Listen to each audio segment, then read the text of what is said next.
Hello my dear student, Valency Vision Institute में आप सभी का स्वागत है।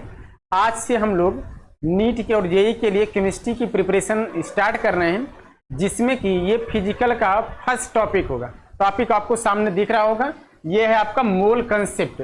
मोल कंसेप्ट से बहुत सारे क्वेश्चन यानी कि 2 से 3 क्वेश्चन आपके एग्जाम में देखने को मिलते हैं। बहुत सारे स्टूडेंटों को मोल कंसेप्ट का नाम सुनते ही माने वो मोल कंसेप्ट आ जाता है तो उसको क्वेश्चन को छोड़कर चले जाते हैं। उनको लगता है कि बहुत बड़ा चीज पूछ लिया है, जबकि ये बहुत ही आसान चैप्टर है। हम लोग जीरो से स्टार्ट करेंगे और इसका डीप स्टडी करेंगे लास्ट तक। इसमें पूरा कॉन्सेप्ट, इसमें क्या क्या है, इसमें कैसे क्वेश्चन पूछे जाते हैं, इन सारी की स्टडी हम लोग करने वाले हैं।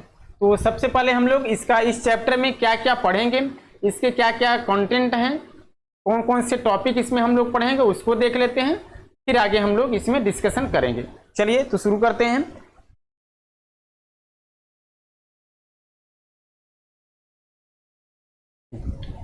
चलिए, मोल कंसेप्ट में पहला आपका ये चैप्टर का नाम है सम बेसिक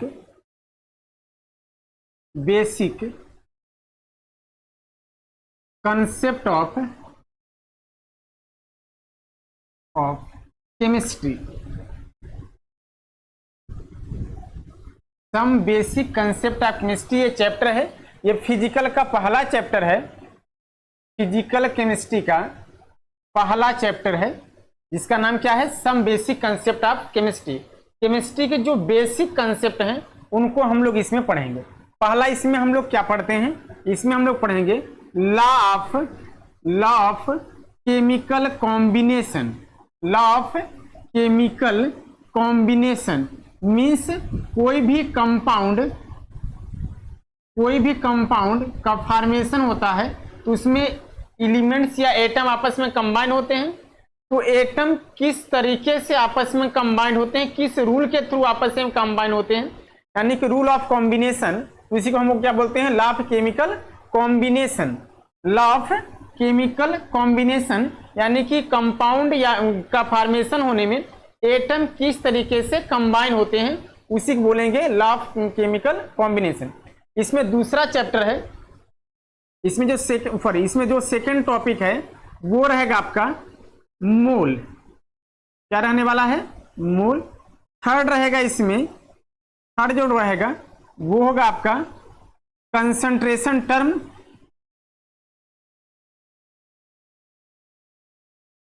क्या रहेगा, कंसंट्रेशन टर्म। कंसंट्रेशन टर्म में हम लोग पढ़ेंगे मोलैरिटी, मोल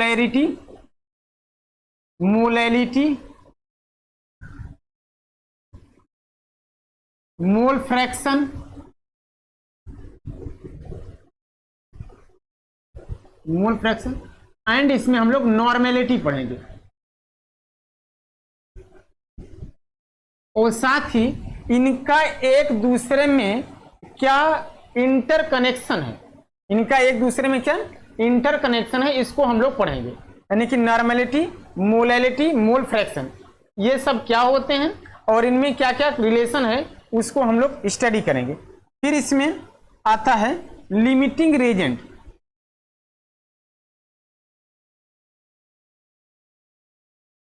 लिमिटिंग रेजेंट का इंपिरिकल फार्मूला।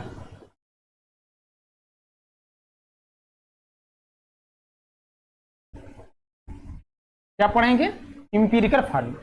तो ये कुछ मेन टॉपिक हैं, इन सबको हम लोग स्टडी करेंगे। क्या टॉपिक है, लॉ ऑफ केमिकल कॉम्बिनेशन।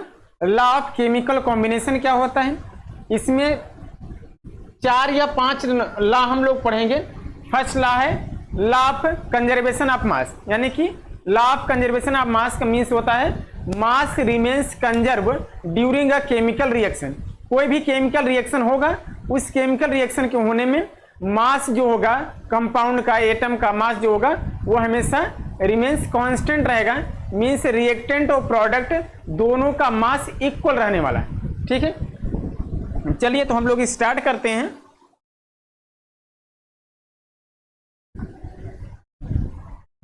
पहला टॉपिक है law of chemical combination.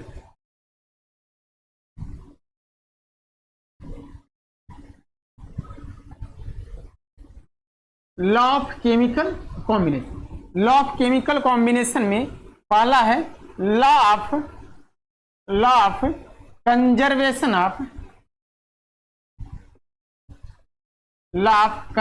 Of mass.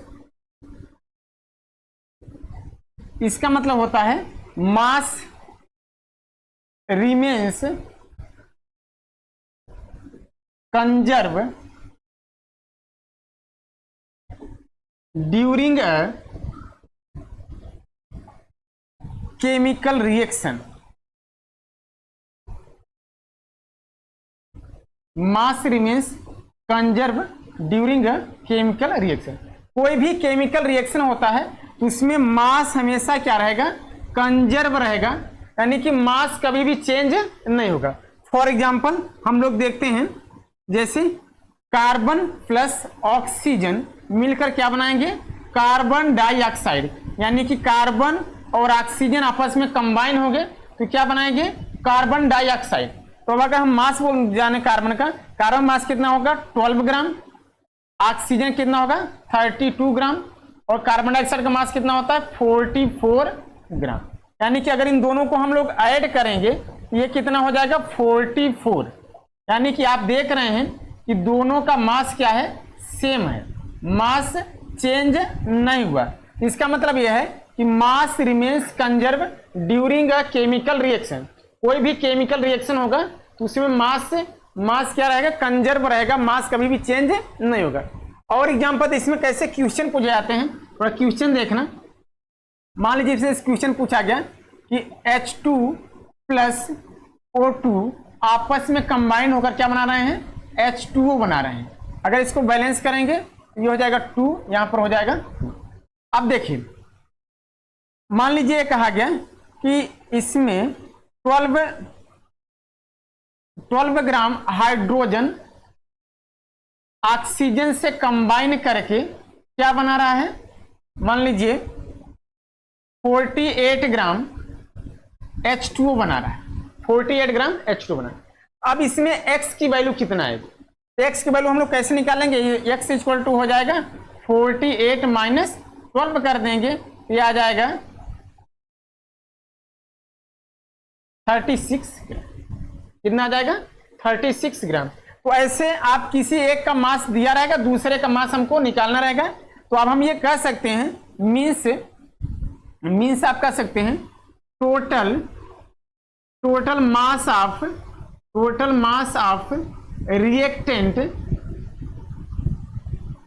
Mass of reactant is equal to total mass of product, total mass of the product. यानी कि रिएक्टेंट और प्रोडक्ट दोनों का मास हमेशा क्या रहेगा, इक्वल रहेगा। जितना रिएक्टेंट का मास होगा उतना ही प्रोडक्ट का मास होगा, दोनों का मास हमेशा इक्वल रहेगा। ठीक है, तो ये तो पहला था आपका क्या, law of conservation of mass.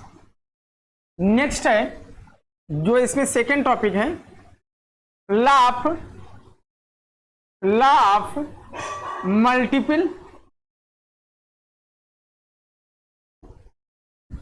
Multiple और डिफिनिट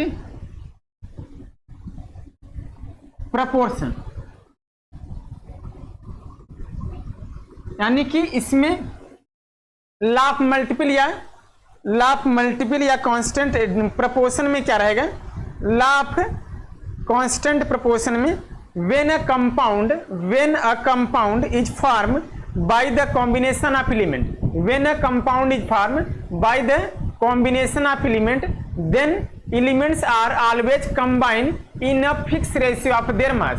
यानी कोई भी कंपाउंड का फॉर्मेशन होता है एलिमेंट के कॉम्बिनेशन से, तो उसमें जो एलिमेंट्स होंगे वे अपने मास के सिंपल रेशियो में कंबाइन होंगे, अपने मास के सिंपल रेशियो में कंबाइन होंगे।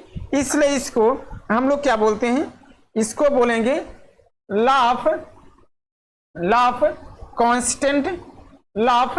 कांस्टेंट या डिफिनिट प्रपोर्शन। यानी कि इसमें क्या होगा, मास कांस्टेंट रहेगा, मास सिंपल रेशियो में रहेगा, मास किस में रहेगा, सिंपल रेशियो में रहेगा। यानी कि इसमें ये बोलेंगे when a compound is formed by the combination of elements, then elements are combined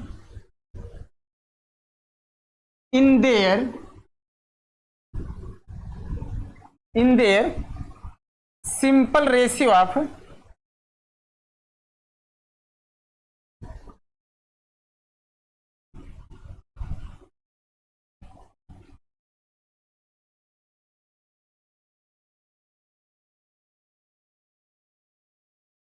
mass.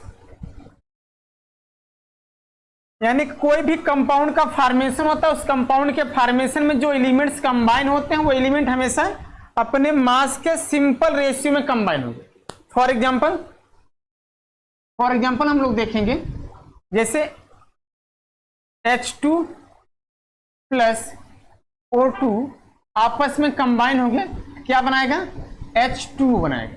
Balance करके देखते हैं, इसमें H2 का मास कितना होगा, कितने हाइड्रोजन है? 4 × 1। रेशियो ऑक्सीजन कितना है? 2 × 60, तो 4:32।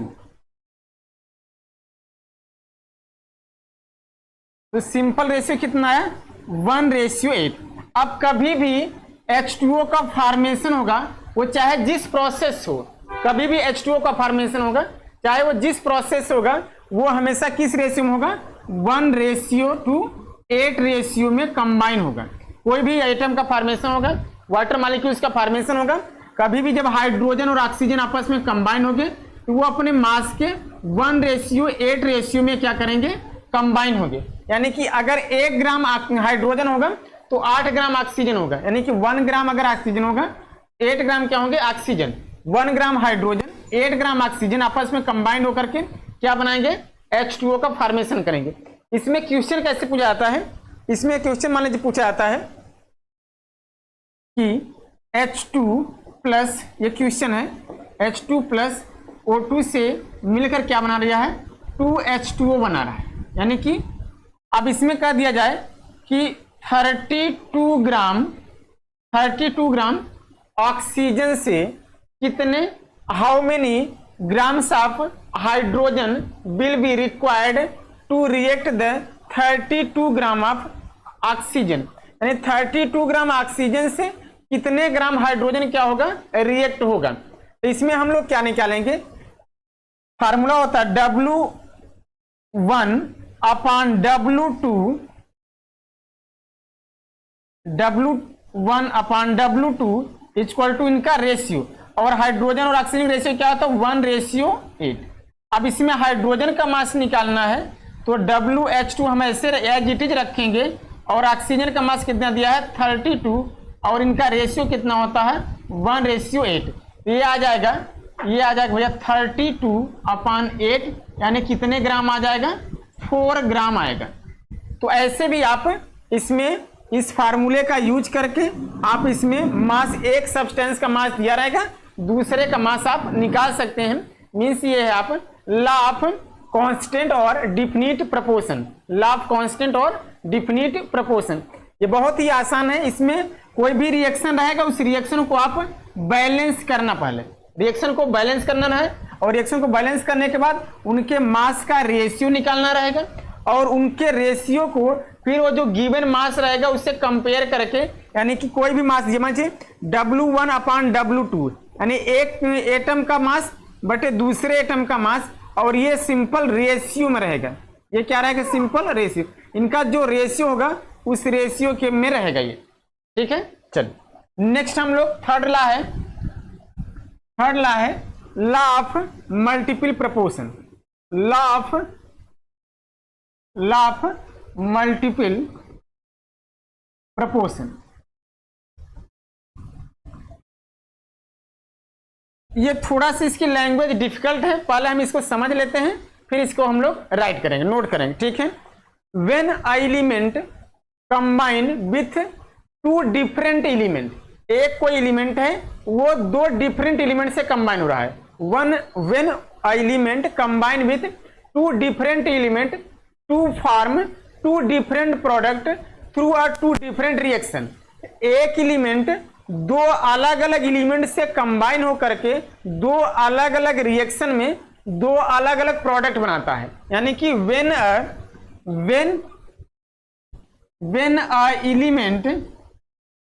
Element combine with two different element through two different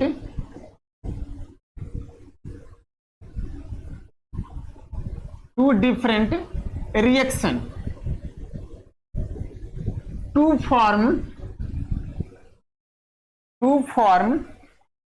two different compound,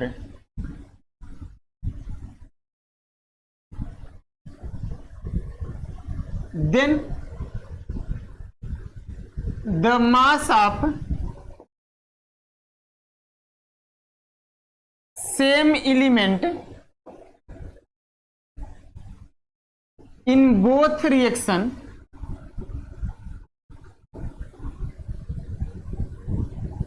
are या will be simple ratio।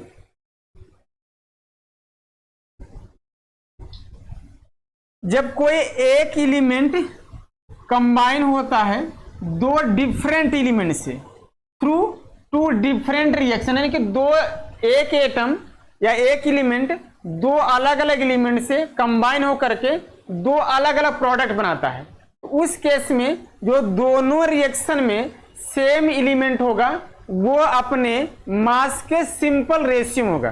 For example हम लोग देखेंगे, for example N2 plus 3H2 form 2NH3 and N2 plus O2 form 2NO। अब इन दोनों ही case में N2 क्या है, common है, ये एक सेम है। यहां पर लिखेंगे मास ऑफ N21 यानी कि मास ऑफ N22 यानी कि W1 upon W2 equal to क्या होगा, इसका रेशियो होगा। अब यहां पर रेशियो क्या आएगा, यहां पर नाइट्रोजन का मास कितना होगा 28 अपॉन यहां पर नाइट्रोजन का मास कितना होगा 28, इसका रेशियो आएगा 1:1। यानी कि दोनों ही रिएक्शन में नाइट्रोजन का जो मास का रेशियो आएगा 1:1 आएगा। अब इसमें क्वेश्चन ऐसे दिया रहता है कि पहले रिएक्शन में नाइट्रोजन का मास दिया रहता है और दूसरे रिएक्शन में नाइट्रोजन का मास आपसे निकलवाया जाता है कि दूसरे रिएक्शन में नाइट्रोजन का मास कितना होगा, ठीक है। तो थैंक यू, आज के लिए इतना ही। हम लोग आगे नेक्स्ट क्लास में इसके आगे वाला पढ़ेंगे। Thank you so much.